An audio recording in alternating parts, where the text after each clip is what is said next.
Would I ever move back to the US?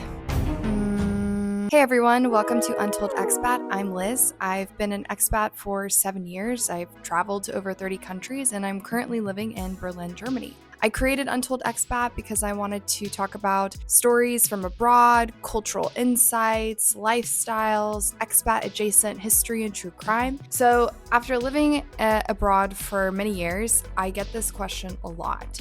Would I move back to the US? And the answer is no. Of course, things can change and maybe I'll feel differently in 3 months from now, but for right now, I feel this way, and many other Americans I know who live abroad also feel this way for a few different reasons that I'll get into. And I'm currently trying to grow this channel so I can make more content like this. So give me a subscribe, follow, whatever your heart desires. Thanks. Okay, so probably one of the biggest reasons I wouldn't move back to the States is the work-life balance.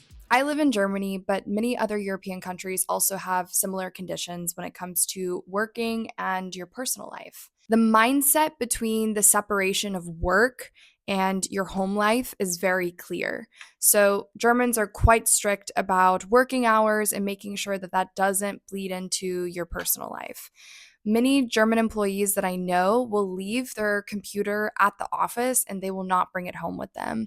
Or if they work remote, they will make sure that they completely shut off their devices so that it doesn't interfere with their home life at all. There's actually legislation already being introduced and implemented in many European countries about the right to disconnect, which refers to a worker's right to not engage in work-related communications like emails or messages during non-work hours.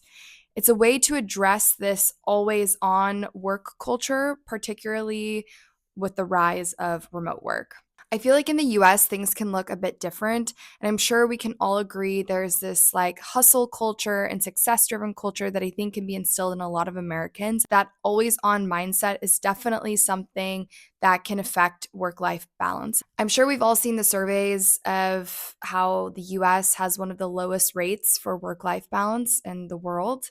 And probably one of the driving factors behind that is that the US does not have federally mandated vacation days. So, in Germany, as an employee working for any company with a standard 5-day work week, you're entitled to 20 days of paid vacation per year. That doesn't include public holidays, which in Germany, I think are around 10 public holidays, just depending on what state you live in. So, that can bring your grand total to 30 paid vacation days per year. Actually, in practice, many employers tend to offer more than 20 days. So, for example, my employer offers me 28 paid vacation days. French employees are legally entitled to 25 days per year. The Netherlands is 20 days. Spain is 22 days. The UK is 20 days. On the other hand, the US, or as some people call it, the no vacation nation, is one of the few countries in the world that does not require employers to offer paid time off. For the majority of Americans, PTO can vary. I found a statistic online that said Americans take an average of 11 days of paid vacation time per year. So yeah, that one is pretty important for me. Many European countries believe that taking the proper rest can make you more productive and less likely to burn out. Speaking of burning out, that brings me to my next reason, which is healthcare. This has been a very big issue in the States in recent years, and it's really coming to the forefront for a lot of Americans and probably reaching its peak in a lot of different ways. But it's probably one of the biggest reasons why I wouldn't go back to the US. The US is one of the only developed countries in the world without a universal healthcare system, meaning healthcare access is not guaranteed to all residents. Typically, people have to rely on a combination of private insurance, out-of-pocket payments, and limited government programs. Look, one thing I do need to say is that the public healthcare systems in Germany or Europe are not perfect, and they can actually be quite frustrating and suffer from their own issues and bureaucracy. However, I never have to think, will I need to take out a loan for this operation? Will I need to remortgage my house to get this medicine? I think that's one of the big things because, of course, many people in the States have health insurance. through their employers, but not everything is covered. And there are a lot of loopholes and copays and hidden fees that are hard to predict and can create financial hardship.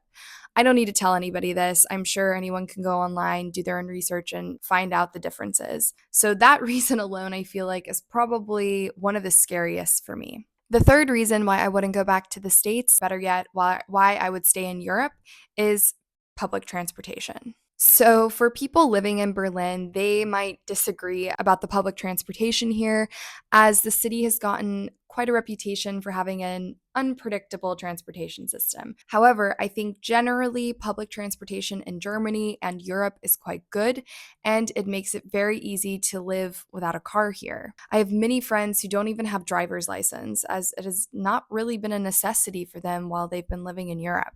You can generally take a train or bus anywhere within a reasonable time frame and reasonable cost. However, in the US, it can really depend on where you live. So, cities like New York and Chicago that have extensive networks can probably be comparable to a lot of European cities. However, I did ask a friend who lived in Chicago and now lives in Berlin about the difference in the public transportation, and she said something that I thought was interesting. My friend said that Berlin's worst public transit day is Chicago's best public transit day. Trains in Chicago for her would come every 20 minutes, and buses tended to be overpacked. And in Berlin, trains come every 2 to 6 minutes.